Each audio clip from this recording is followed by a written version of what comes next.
فرمان مصطفیٰ ہے صلی اللہ علیہ وآلہ وسلم، حضور ارشاد فرمایا گرمی کے بارے میں اور سردی کے موسم کے بارے میں، حضور ارشاد فرمایا جہنم 2 مرتبہ سانس لیتی ہے، دوزخ 1 مرتبہ سانس اندر کھینچتی ہے تو روئے ضمیر پہ سردی غالب ہو جاتی ہے، اور جب سانس باہر نکالتی ہے تو گرمی آنا شروع ہو جاتی ہے۔ یہ ناقابل برداشت آج کل کی گرمی، یہ تپش، یہ حرارت، یہ سورج جو اتنی زیادہ گرمی پھینک رہا ہے، یہ جہنم نہیں ہے، جہنم کا ایک سانس ہے۔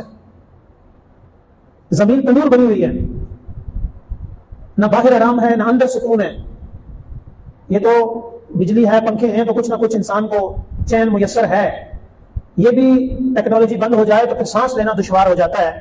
یارو سمجھنے والے، عقل مند اور عقل سلیم رکھنے والے انسان کے لیے یہی اشارہ حضور نے جو فرما دیا وہی کافی ہے کہ یہ سانس لے رہی ہے جہنم، اور باہر جو سانس وہ لے رہی ہے اس کی حدت،